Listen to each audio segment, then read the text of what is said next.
Hey, horse friends, I'm Becca Salamone, and you're watching American Horse Talk Live. Thank you for joining us this morning, a cold Friday morning. I've got a friend here all the way from Cobb County, Georgia, and she is going to be talking about lots of different things. She's multi-talented, and I'm so pleased to have her on the show today. Her name is Laurie Wilson. Wilson, how are you doing today, Laurie? I'm great. How are you?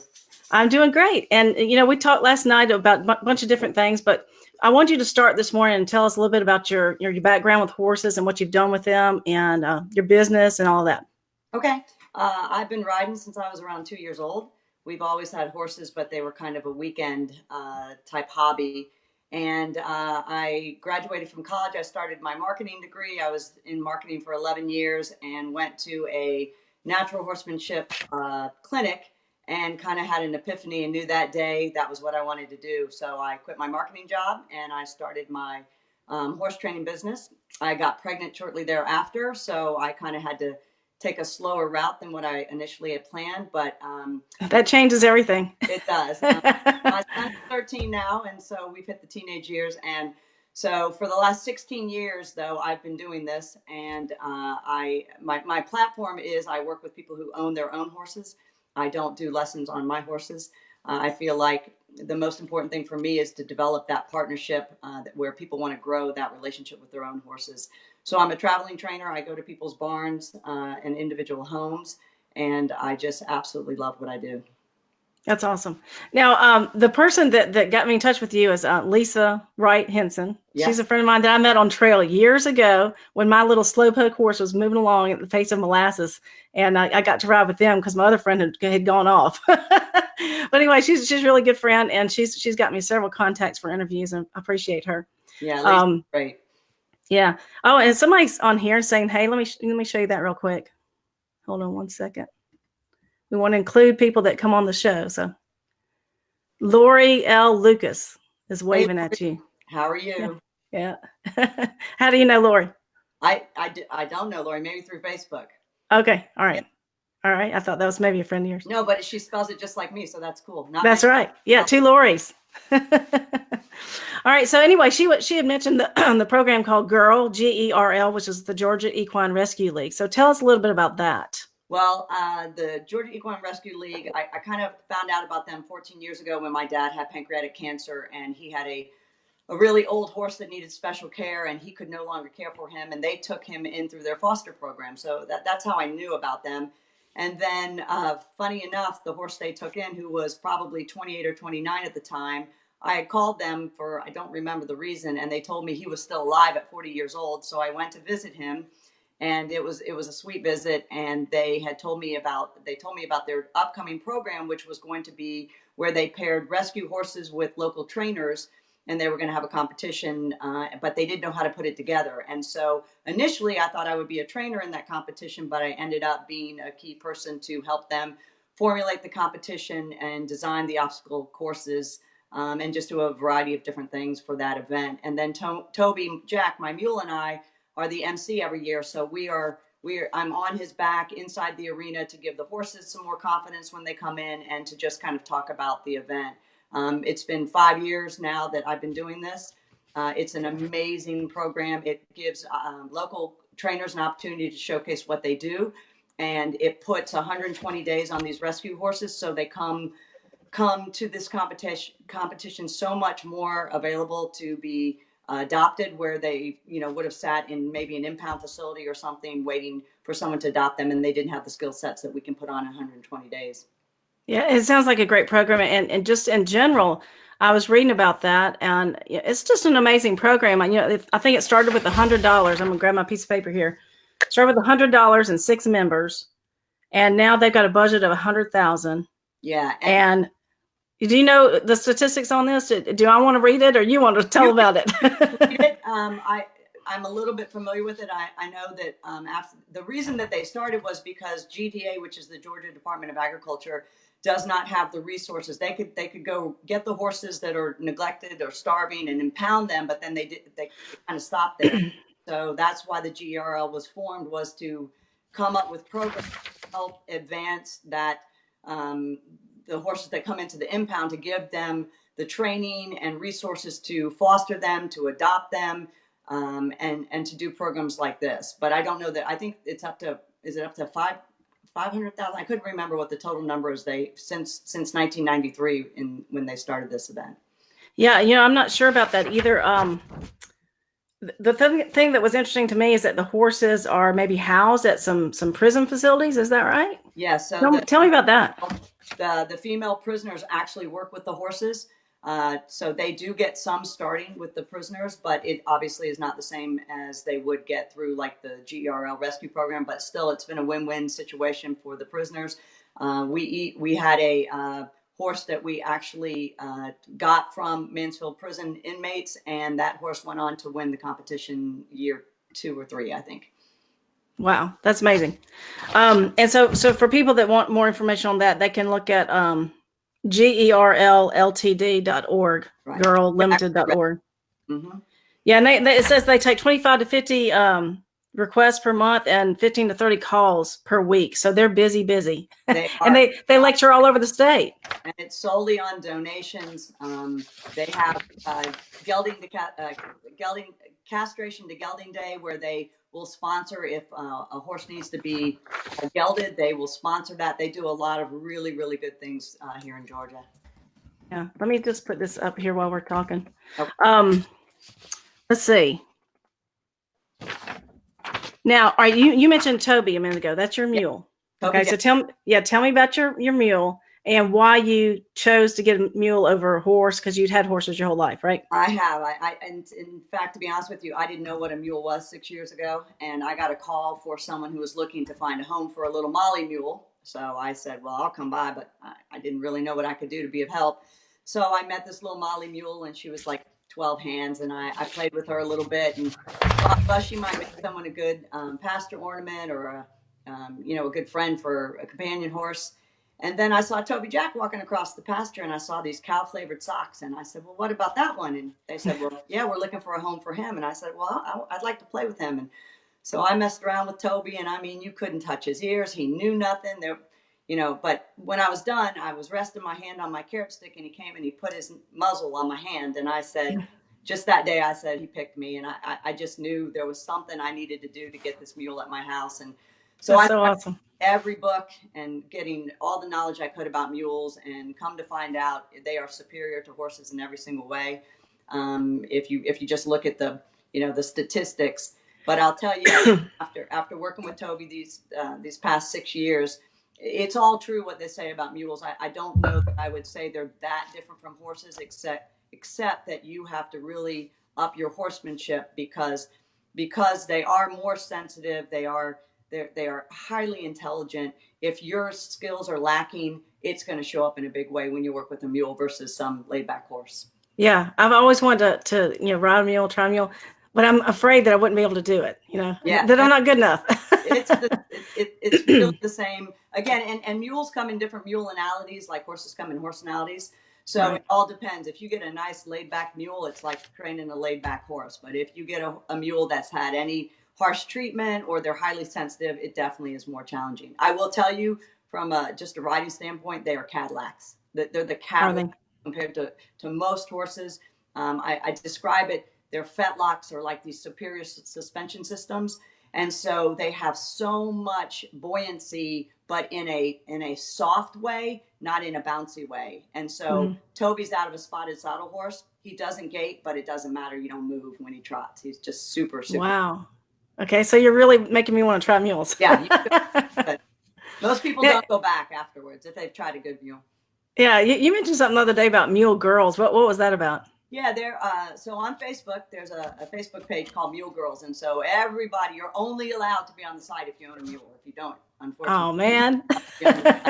So it's a great networking. It's fun because everybody posts pictures of what they're doing with their mules. If you have questions, it's just an amazing site. And there are some people, there's a lady who embroiders mule girl stuff. And I'm a mule girl, so I just love it. It's a really big resource for me, and it's a lot of fun.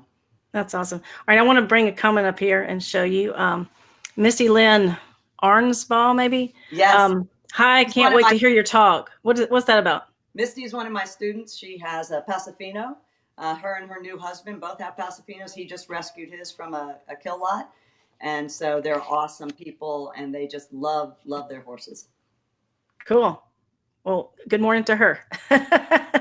All right, so tell us. I want to go back a little bit more and talk about your business and your discipline. So your background is dressage, and then Well, you also are focusing on obstacle courses these yeah, days. I would say my background was started out trail riding, and I got into my neighbor was taking dressage lessons, and so I kind of got interested in dressage and started down that path. I've always loved obstacles and then trick training. So I would say I have a very hybrid form of cross training, uh, Yes. and I've combined them all. I feel like it's really important whether you ride a horse or a mule to cross train. I think you have to be creative for your horses or your mules. You don't want to be stagnant in your training. A million circles does not a good partner make in my book. So I really, really like to cross train. You don't have to show in those disciplines, but I think it's really important. Dressage is, when done correctly, it's rhythm, relaxation. The building blocks that start are so important before you take it to the next level. And obstacles teach them to be bold and courageous and put their nose, touch things, and put their feet on things. And then the trick training, I wrote an article, it's called The Trick Train Brain. And what I found is when you do trick training with your horses with positive rewards like treats, you can accelerate learning, and they get what I call the trick train brain. So they look at life through games, and when you go out with them, they go, oh, I wonder what we're going to do today. Maybe let me try this and see if that would be something that they would like. And Yeah. I'm talking from the horse's perspective back.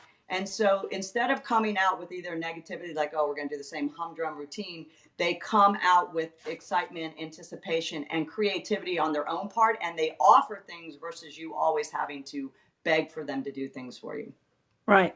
Now, how does this kind of work in with your work with the McKenna Therapeutic Riding Center? So I am the main lead trainer up there from a horse behavior standpoint.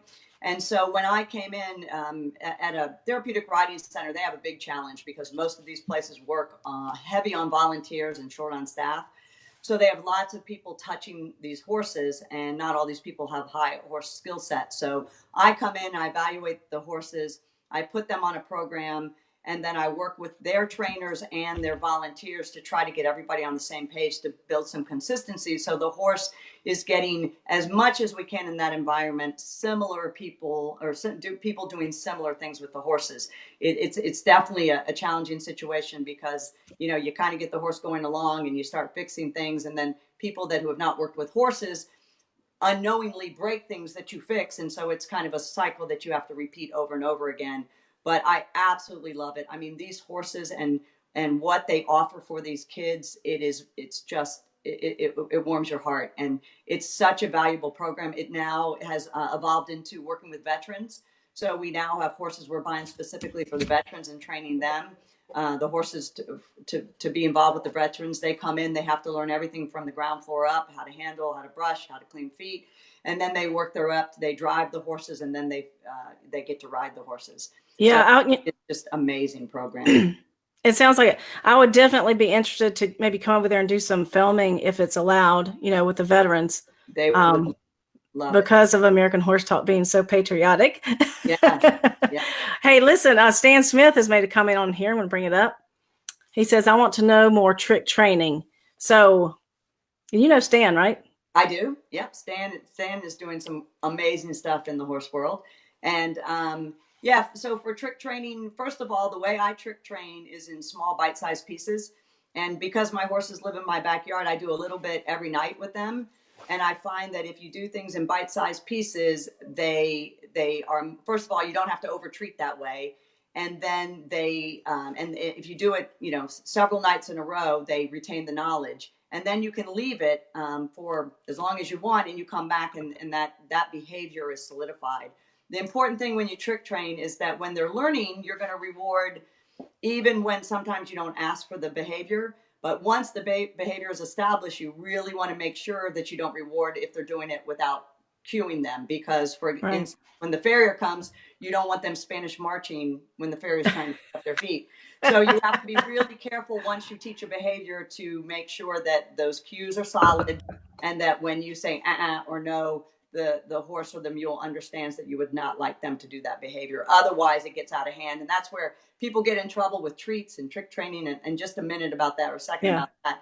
The way I work with treats is I only reward treats when I have determined from a training standpoint it's a proper time. If a horse or mule ever asks me for a treat, I won't give it to them, because then you're teaching that behavior modification to switch the role of who gets to decide when treats are given. Right. A lot of people are on both sides of the fence with treats. Some people say I never give them. Some people give them at the wrong time. I say walk the fine line. It's like kids. You wouldn't reward your children with a candy bar if they didn't, do the desired behavior. Same thing with a horse or a mule. But you have to be careful with them, and you have to do it at the right time, and teach your horse to respectfully take a treat and not to be, Yes. take it. Yeah, the topic of treats is very controversial. I'm trying to avoid that one. There obviously, in many articles written, there's no more powerful motivator than a food reward. So if you use it to your advantage and you use it right, that accelerated learning, there's nothing to compare to it. I agree. Now, I want to bring up that when I was a little girl, I had a Welsh pony. Mm-hmm. He was a jumper. And he must have had some sort of trick training, because, if you pulled back and use your legs at the same time, he would rear and do the kick out the back like the Lipizaners did. Yeah.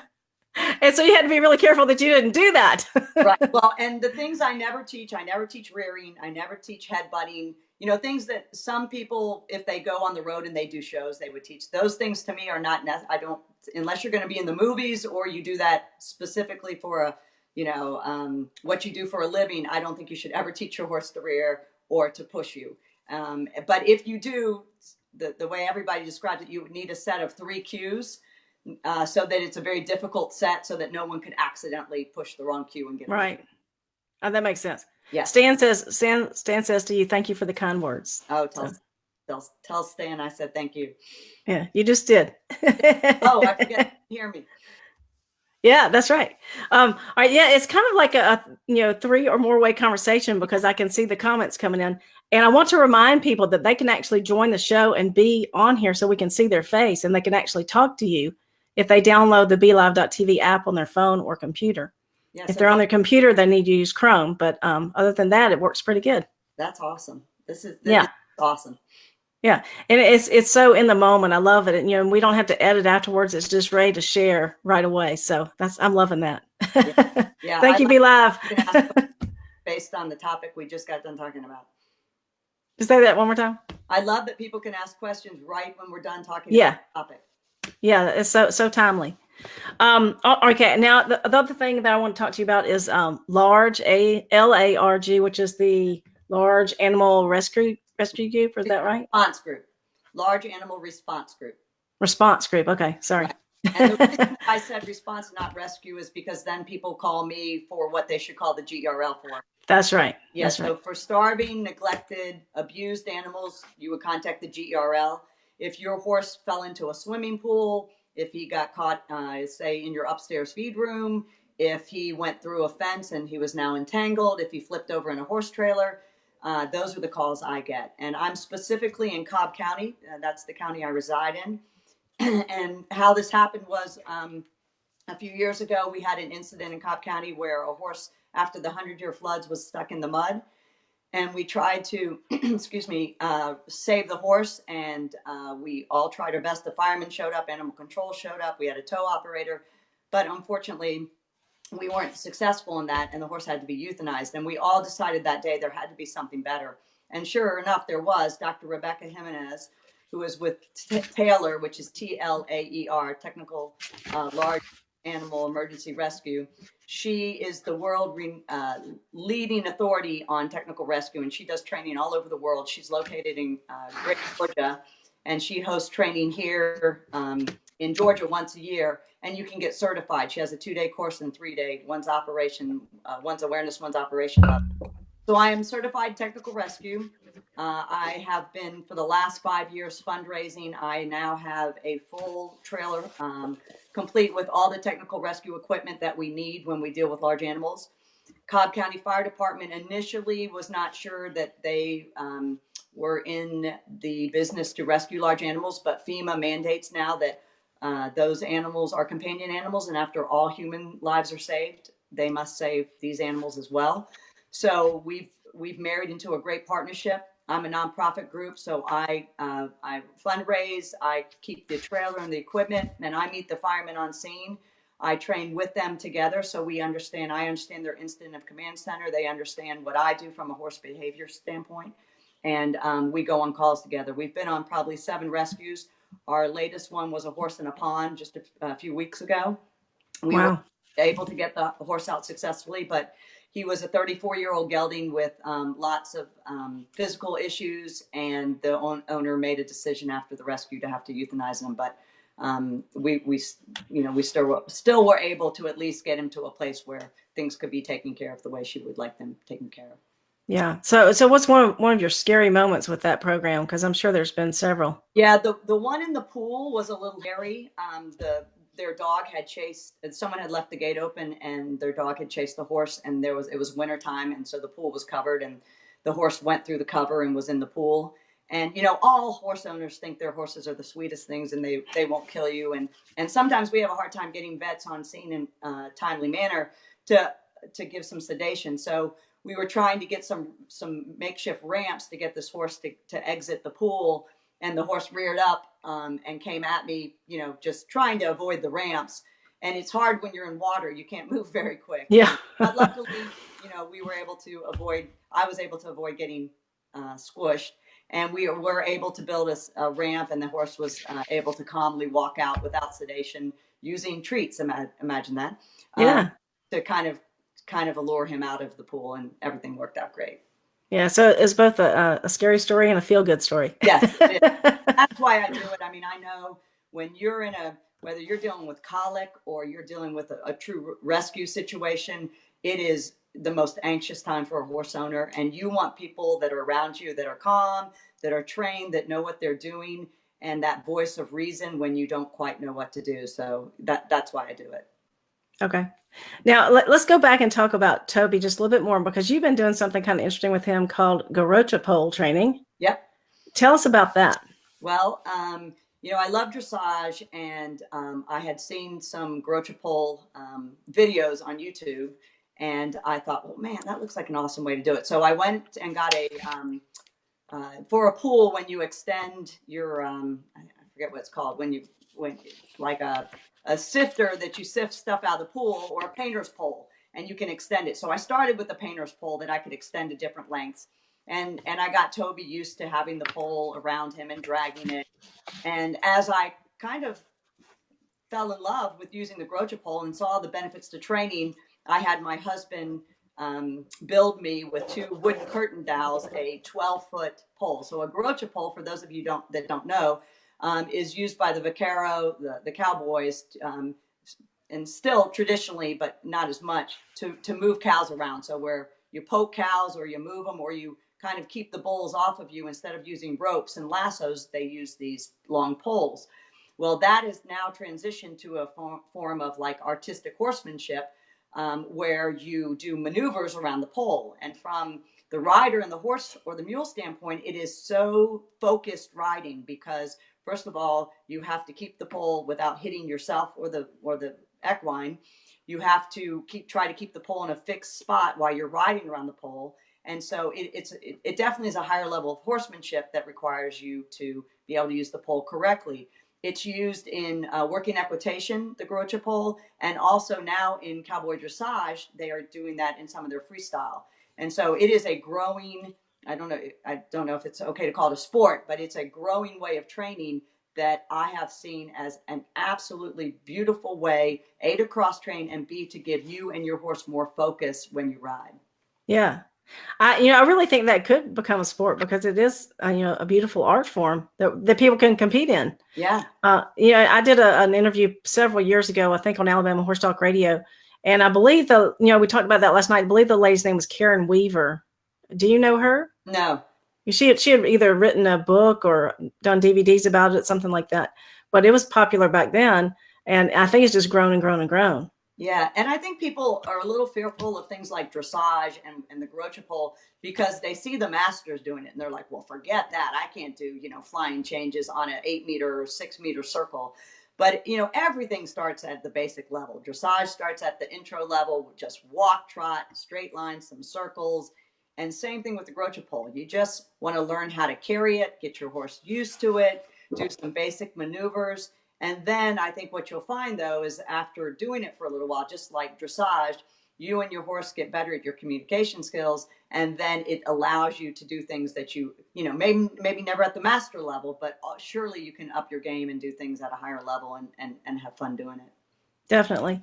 Now, you did a demo with this not too long ago at Mule Days, right? I did in Washington, Georgia. I'd never been to Washington, Georgia. A really neat place. I think per capita they have the most antebellum houses there, and they had a Mule Days, and so they asked me to come and bring Toby Jack, and then Joanne, my good buddy, brought her little yearling mule. She did an obstacle, working with young mules and obstacles, and I did the Garrocha pole demonstration and a dressage demonstration for everybody. And I think it was really well received. It shows, my passion is to show mules in a very elegant light. I think some of your viewers have seen that mules are really getting some notoriety in the dressage world.